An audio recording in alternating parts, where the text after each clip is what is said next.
Plants के पास भी अधिकार है रिस्पॉन्ड करने का स्टिमुलस में, पर उनके पास तो नर्वस सिस्टम ही नहीं है। ले अब वो कैसे करेंगे, ना ब्रेन है। तो प्लांट्स ये काम करते हैं कोऑर्डिनेशन का with the help of hormones, और ये काम भले ही स्लो हो बट कंप्लीटली इफेक्टिव होता है। तो बिफोर स्टडीइंग अबाउट हॉर्मोन्स चलिए कुछ टर्म्स को देखते हैं।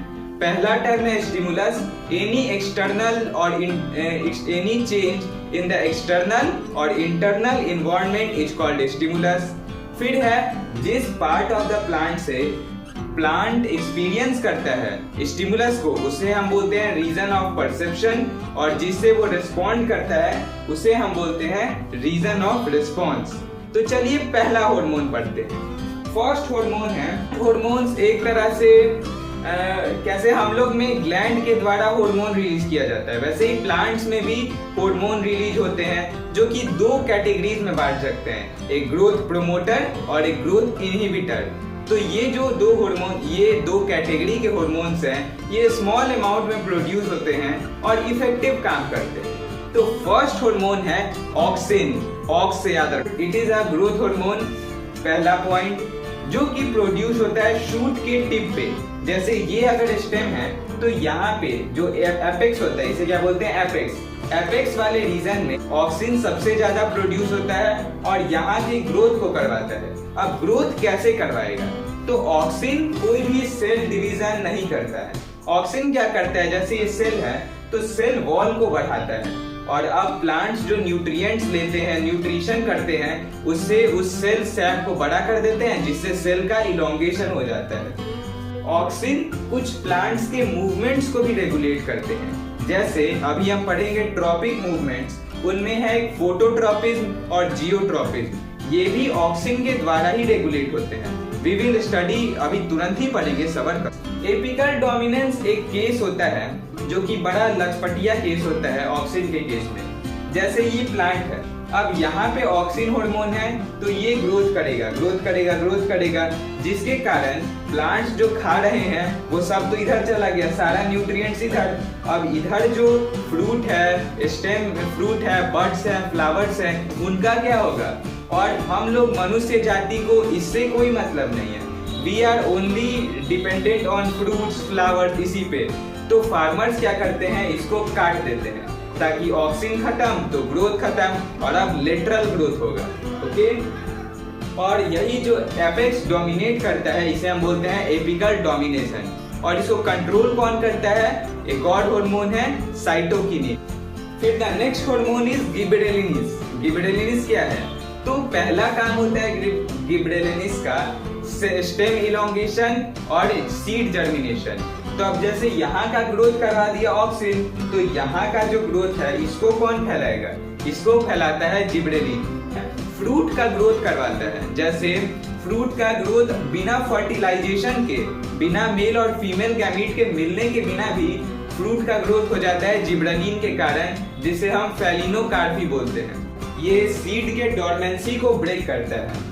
As we have discussed earlier कि जो ऑक्सिन, जिबरेलिन और cytokinin, these are growth promoter hormones, तो सो दे प्रोमोट ग्रोथ। और डोरमेंसी एक सोया हुआ स्टेज है, तो सोए हुए स्टेज से जर्मिनेशन जो एक स्टेप है उसको ग्रोथ प्रमोट हो। और साइटोकिनिन एक थोड़ा एक्सेप्शनल हार्मोन है, क्यों, क्योंकि ये बाकी का दो सेल को इलोंगेट करता है, सेल डिवाइड नहीं करता है। वही cytokinin, as the name suggest, cyto means cell और किनिन मीन्स डिवीजन, तो सेल डिवीजन के थ्रू ये प्लांट के ग्रोथ को प्रमोट करता है। ये लेटरल बड का ग्रोथ करता है, जैसे ये प्लांट है तो इधर लेटरल बड का ग्रोथ, फिर से एजिंग को डिले करता है कि प्लांट्स धीरे धीरे एज हो, फिर है टिश्यू कल्चर, लीफ एक्सपेंशन, ये सब काम है साइटोकिनिन्स के। अब नेक्स्ट हार्मोन है जो कि ग्रोथ इनहिबिटर के कैटेगरी में आता है, दैट इज ABA और ETB। ABA एब्सिसिक एसिड एक काम करता है जैसे जब प्लांट्स स्ट्रेसफुल कंडीशंस में होते हैं। मतलब क्या ABA ग्रोथ को रोकता है तो वो खराब है? बिल्कुल नहीं। जैसे अगर प्लांट्स डिजर्ट वाले में है या ड्राई कंडीशन में जहाँ पे वाटर का लैक है, तो वहां पे ऑब्वियसली प्लांट वाटर बांटते नहीं चलेगा, तो वहां पे स्टोमाटा को बंद करना पड़ेगा या तो लीफ को ही फॉल करना पड़ेगा। तो ये काम करता है ABA, abscisic acid, stomata closing या लीफ का फॉलिंग, जिसे हम क्या बोलते हैं, एब्सिशन। इथिलीन एक हार्मोन होता है जो कि फ्रूट को राइपेन करने में हेल्प करता है। फ्रूट का राइपेन होना इथिलीन में आता है, और हम जो आर्टिफिशियली राइपेन करते हैं वो कैल्शियम कार्बाइड के हेल्प से करते हैं, जिससे एसिटिलीन रिलीज होता है। तो अब इन सारे हार्मोन्स के हेल्प से प्लांट में होगा ग्रोथ, प्लांट में होगा मूवमेंट, प्लांट में होगा coordination, response to the stimulus. तो चलिए देखते हैं। प्लांट्स में बेसिकली दो कैटेगरीज के मूवमेंट्स होते हैं, एक ग्रोथ डिपेंडेंट और एक ग्रोथ इंडिपेंडेंट। ग्रोथ इंडिपेंडेंट भाग में जाए, अभी हमें पढ़ना है ग्रोथ डिपेंडेंट वो रिस्पॉन्स। तो पहला ग्रोथ डिपेंडेंट में भी आता है एक ट्रॉपिक मूवमेंट और एक नेस्टिक मूवमेंट। ट्रॉपिक मूवमेंट जो होता है उसे स्टिमुलस के डायरेक्शन का बड़ा लिहाज रहता है, वो स्टिमुलस के डायरेक्शन में होगा या तो उसके अगेंस्ट होगा। वही नेस्टिक मूवमेंट स्टिमुलस के डायरेक्शन से उसको कोई मतलब नहीं है, वो अपना काम होता है। Tropic movement growth dependent directional movement and it is regulated by hormones. Yes, तो चलिए पहला ट्रॉपिक मूवमेंट देखते हैं, विच इज फोटोट्रॉपिक।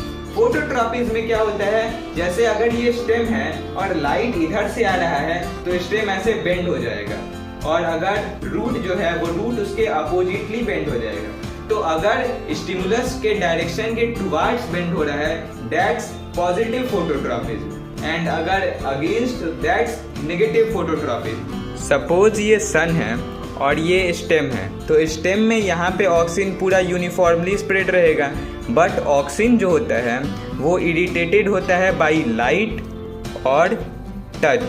लाइट और टच के कारण वो इरिटेट हो जाता है, तो वो उसके अपोजिट साइड में कलेक्ट हो जाता है स्टेम के, क्योंकि इधर लाइट पड़ रहा है तो इधर कलेक्ट नहीं होगा, और यहाँ पे ऑक्सीजन है तो इधर का ग्रोथ होगा, जिसके कारण ऐसा कुछ ग्रोथ हो जाएगा। और इस साइड नॉन यूनिफॉर्म ग्रोथ के कारण ये स्टेम कुछ ऐसे बेंड कर जाएगा, और फिर हमें देखने को लगेगा कि वो प्लांट के टुवर्ड्स बेंड हो गया है। सिमिलरली अर्थ के ग्रेविटेशन के टुवर्ड्स जो मूवमेंट होता है, that's geotropism. Shoot negatively geotropic और रूट पॉजिटिवली जियोट्रॉपिक। टच के वाटर के टुवर्ड्स, तो रूट जो होता है उसे हाइड्रोट्रॉपिज्म बोलते हैं, और रूट पॉजिटिवली हाइड्रोट्रॉपिक होता है। फिर एक टच के कारण होता है उसे हम थिग्मोट्रॉपिज्म बोलते हैं।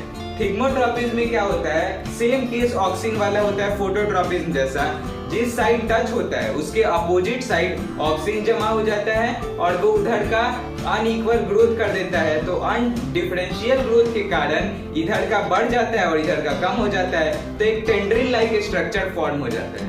तो that thigmotropism. And the next is chemotropism. Chemotrophism, as the name suggests, it is done with the use of chemicals. अब जैसे ये तुम्हारा मान लो वो है स्टिग्मा स्टाइल ओवरी मान लो, तो स्टिग्मा पे आया पॉलन ग्रेन्स एंथर के थ्रू, तभी ना फर्टिलाइजेशन होगा। तो यहाँ पे आया, अब यहाँ से यहाँ पे जाने के लिए क्या होगा, कुछ एनर्जी चाहिए, पर एनर्जी नहीं, यहाँ पे जो ओवरी है वो एक केमिकल रिलीज करता है, और जिस केमिकल के कारण ये पॉलन ग्रेन मूव करके इधर आता है, तो दैट्स कीमोट्रॉपिज्म।